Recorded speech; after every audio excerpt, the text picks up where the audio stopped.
रोहित अग्रवाल जी, अब 2027 में यही राम मंदिर तो मुद्दा नहीं बनेगा, क्योंकि कामकाज गिनाना पड़ेगा कि 11-12 सालों से केंद्र में सरकार है, यूपी में 2-2 बार सरकार हो गई, तो डबल इंजन की सरकार ने यूपी के विकास के लिए क्या किया, उस पर ज्यादा जोर रहेगा या राम के नाम पर ज्यादा जोर रहेगा? देखिए, राम मंदिर एक धार्मिक मुद्दा है, वो कभी भी राजनीतिक मुद्दा नहीं रहा है। उसको राजनीतिक मुद्दा बनाया जाता है विपक्षियों द्वारा। आज एक सुखद दिन है, अगर एक कोई धार्मिक आयोजन वहां पे हुआ है जिसके ऊपर प्रधानमंत्री जा रहे हैं, कोई पॉलिटिकल व्यक्ति वहां पे नहीं गया है किसी भी तरीके का, परंतु उसके बाद पॉलिटिकल पार्टीज अगर उसके ऊपर सवाल उठा रही है तो ये अत्यंत दुखद है। क्योंकि आज के दिन भी अगर आप नकारात्मकता ढूंढ रहे हैं वहां पे, तो ये कहीं ना कहीं दिखाता है कि आप की नीयत साफ नहीं है। क्योंकि पहले ही देखा जा चुका है, जब उत्तर प्रदेश के सारे विधायक वहां के विधानसभा अध्यक्ष द्वारा राम मंदिर में दर्शन के लिए लेके जाए जा रहे थे, तब समाजवादी पार्टी ने उसका बहिष्कार कर दिया था और अपने विधायकों को ले जाने से मना कर दिया था। और तभी समाजवादी पार्टी में एक बड़ी टूट हुई थी और 7 से 8 विधायक इनके टूट के इनके पार्टी से बाहर चले गए थे, विरोध कर दिया था उन्होंने। जो आज भी समाजवादी पार्टी के उसके अंदर से करीब 60% विधायक आज भी उनके मेंबर हैं, आज भी उन्हीं के विधायक हैं, परंतु समाजवादी पार्टी के विधायकों ने वहां पे विरोध किया था। तो हमको कहीं ना कहीं समझना पड़ेगा कि समाजवादी पार्टी का जो शीर्ष नेतृत्व है, वो अगर धार्मिक मुद्दों को भी नकारात्मक सोच के तहत देखेगा, तो जनता देख रही है और जनता फिर आपको उसी हिसाब से वोट करती है। और आप फिर उसके बाद कहते हो कि उसको राजनीतिक मुद्दा बनाया जा रहा है। राजनीतिक मुद्दा है ही नहीं। राम मंदिर हमेशा से एक धार्मिक मुद्दा रहा है और एक धर्म की आस्था है राम के अंदर।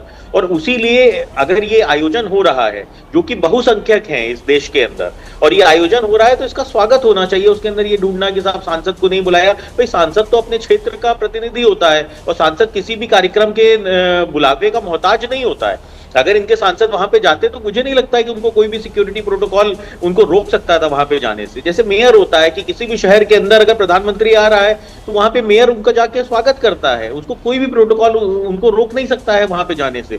तो इस तरीके से पहले आप जाओगे नहीं, विरोध करोगे, उसके बाद फिर आप कहोगे हमको न्योता नहीं मिला। और न्योता देने वाला कौन है? न्योता देने वाली भारतीय जनता पार्टी तो थी नहीं, जहां तक मेरी समझ है। न्योता देने वाला राम न्यास ट्रस्ट है। तो राम न्यास ट्रस्ट ने किसको न्योता दिया है, किसको नहीं न्योता दिया है, वो पूरा तरीके से उनका निजी मामला है। और ये धर्म और आस्था का विषय है, ये राजनीति का विषय नहीं है। हर चीज के अंदर राजनीति ढूंढ के निकालना और उसके बाद उसके अंदर कहीं ना कहीं धर्म के नाम पे बंटवारा करने की कोशिश करना, मुस्लिम वोट को पोलराइज करने की कोशिश करना, ये कहीं ना कहीं विपक्ष का एक चेहरा सामने आ चुका है। जिसके कारण बिहार में हमने देखा ना, इन्होंने कितनी नकारात्मक सोच दिखाई। इन्होंने धार्मिक आयोजनों के दौरान इन्होंने किस तरीके से मछली और उसके कांटे दिखाए, उसके बाद जनता ने इनका क्या हर्ष किया कि ये वही कांटे आज इनको चुभ रहे हैं। बिहार के अंदर तो ये अपने सारे मुद्दे लेके गए थे ना। तो बिहार की जनता भी तो भारत की ही जनता है, जिसने इनको पूरी तरीके से नकार दिया। और उसके बावजूद अगर ये आज भी अपनी सोच को नहीं बदलना चाहते हैं और आज भी ये नकारात्मकता दिखाना चाहते हैं, तो ये अत्यंत दुखद है। और ये कहीं ना कहीं देश के विकास में रोड़ा भी बन रहा है विपक्ष, जो कि विपक्ष को इस तरीके का चेहरा नहीं दिखाना चाहिए देश के अंदर। देश की जनता के लिए विपक्ष एक सकारात्मक सोच के तहत उसको आगे आना चाहिए और जनता के मुद्दे उठाने चाहिए, ना कि उसको धार्मिक मुद्दों के ऊपर उसके अंदर वोट पोलराइज करने की कोशिश करनी चाहिए। अरे तो आप लोग भी तो राम मंदिर का न्योता बाकी जगहों पर बांटते हैं, लोगों को देते नहीं है। बुला लिया होता क्या दिक्कत हो जाती? वो यहाँ के सांसद थे और भी विपक्षी नेताओं को आप न्योता तो भेजते, वो नहीं आते तब आप लोग मुद्दे उठाते। आप लोगों ने तो न्योता भेजा नहीं और अब वहां से सवाल उठाए जा रहे हैं, तो आप कह रहे हैं कि बिना न्योते के ही उनको चले आना चाहिए था। ठीक है, आपकी बात समझ में आ गई। बिलाल खान जी राजनीतिक विश्लेषक हमारे साथ जुड़े हुए। बिलाल खान जी, अब आपके पास आते हुए, प्रधानमंत्री ने आज राम मंदिर के प्रांगण से कहा कि गुलामी की मानसिकता से मुक्त होने का यही समय है, सही समय है। क्या आप लोग सहमत हैं? और अगर वहां पर भगवा ध्वज फहरा रहा है जो सनातन धर्म का, श्री राम का प्रतीक है, उस ध्वज से क्या दिक्कत हो गई? क्यों एक तबके को ये लगने लगा है कि हिंदू राष्ट्र बनाने के लिए अब देखिए जगह जगह केसरिया भगवा ध्वज फहराया जा रहा है? चित्रा जी, किसी को कोई दिक्कत नहीं है। भगवान राम जो हैं वो मोहब्बत का प्रतीक है, प्यार का संदेश देने वाले हैं। लेकिन आज हमारा सवाल ये है कि जिस तरीके से भारतीय जनता पार्टी अपना प्रचार प्रसार कर रही है भगवान राम के नाम से, तो ये तो साफ दिख रहा है कि आप बड़ी बड़ी बातें करें। देश के प्रधानमंत्री को वहाँ पे आमंत्रित किया गया, लेकिन Rahul Gandhi ji leader of opposition है, उनको भी इनवाइट करना चाहिए था। खड़गे जी दूसरी पार्टी है देश में जो सबसे ज़्यादा सांसद हैं इस वक्त, लेकिन उनको भी इनवाइट नहीं किया। सांसद को इनवाइट नहीं करते हैं ये लोग, जो वहाँ के सांसद हैं उनको भी इनवाइट नहीं करते हैं, लेकिन प्रचार प्रसार सिर्फ और अपना करेंगे। भारतीय जनता पार्टी अपना प्रसार करेगी, आरएसएस वाले अपना करेंगे, लेकिन हम ये कह रहे हैं इससे उठ के सोचना चाहिए। अगर आपको साथ सबको लेकर चलना, लीडर ऑफ अपोजिशन को भी लेकर चलिए, उनको इनवाइट करिए, आना नहीं आना उनके ऊपर है, लेकिन आपने इन्विटेशन ही नहीं भेजा। ये भी एक सवाल निशान उठता है कि आप राजनीति सिर्फ और सिर्फ धर्म के नाम पर करते हैं। जो 80-20 शमशान कब्रिस्तान को बुलाया गया था नहीं 22 जनवरी प्राण प्रतिष्ठा के कार्यक्रम में, बिजी थे सारे लोग। देखिए बिजी तो इस बार छोड़ दिया गया। अभी छोड़ दिया गया। अगर नहीं आते, आप सांसद को नहीं बुला रहे हैं, जो वहाँ के खुद के सांसद हैं, समाजवादी पार्टी के सांसद हैं, और जिस तरीके से आपने देखा होगा उत्तर प्रदेश के अंदर आप लगातार 80-20 शमशान कब्रिस्तान बांटने की बात करते हैं, जो मॉब लिंचिंग कर रहे हैं। भगवान राम तो मोहब्बत सिखाते हैं ना, तो मोहब्बत के प्रतीक पर चलिए। कांग्रेस पार्टी और जितनी भी अपोजिशन पार्टी हैं वो तो यही कह रही है ना, संदेश देना है तो आप एकजुटता का संदेश दीजिए, सबको जोड़ के चलिए। लेकिन नहीं, किसी हर इंसान ये यहाँ बैठे हुए, मैं बहुत 20 साल से, मतलब 20 साल की उम्र से मैं देख रहा हूँ संगीत रागी जी को, जिनके दिमाग में सिर्फ और सिर्फ नफ़रत इस्लाम के ख़िलाफ़ है और धर्मों के ख़िलाफ़ है। कभी भी ये नहीं कहते जोड़ने की बात हम साथ लेके चलेंगे। अगर जो ऐसे लोग हैं, जिस तरीके से हमने देखा लाल किले के ऊपर हमला हुआ, ऐसे लोगों को 20 सड़क पे फांसी दे दें, हम तो ये कह रहे हैं। और जो उससे रिलेटेड है उनको, और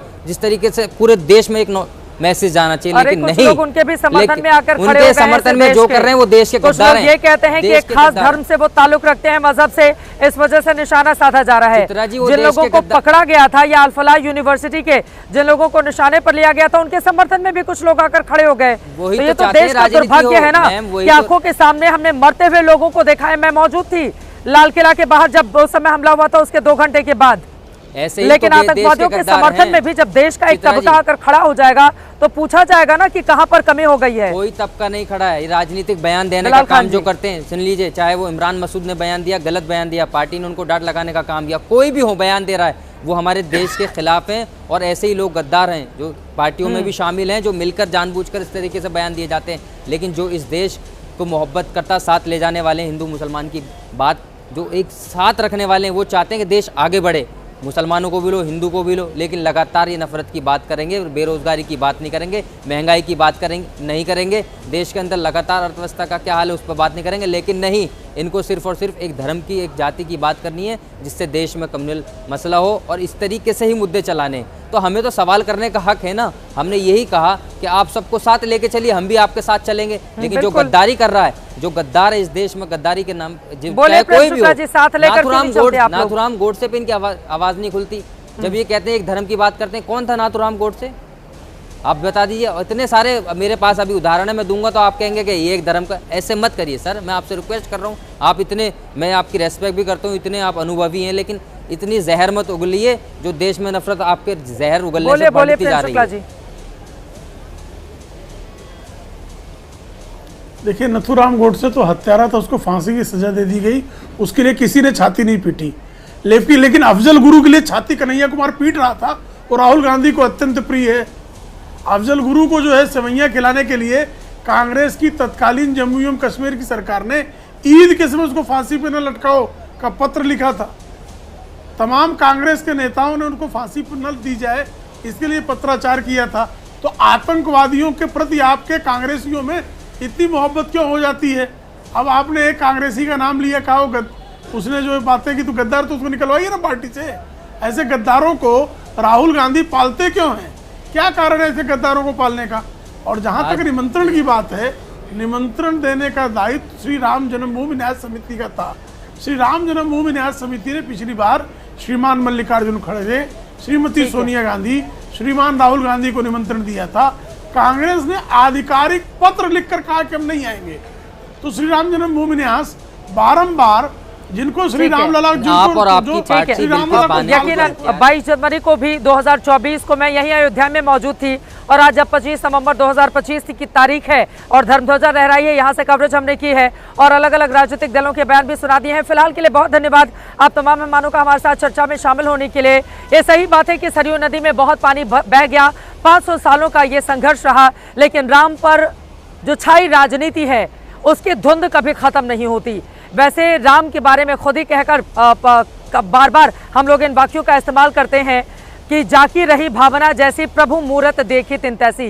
कुछ लोग राम में अपना बेटा देखते हैं, कुछ लोग राजा देखते हैं, तो कुछ ऐसे भी लोग हैं जो उसमें राजनीति देखते हैं। अब राम के नाम पर राजनीति क्या 2027 तक दरवाजे तक विधानसभा चुनाव के पहुंचेगी या फिर आराध्य देव को लेकर यहीं पर बात समाप्त हो जाएगा और राम राज्य की परिकल्पना को साकार करने के लिए सरकार आगे बढ़ेगी, जहां पर सभी सुखी हों, सभी निरोगी हों। लगातार हर एक खबर, हर एक जानकारी आप तक पहुंचाते रहेंगे। राम की पैड़ी अयोध्या से अभी के लिए महादंगल में दीजिए इजाजत। देश और दुनिया की तमाम खबरों के लिए आप देखते रहिए एबीपी न्यूज।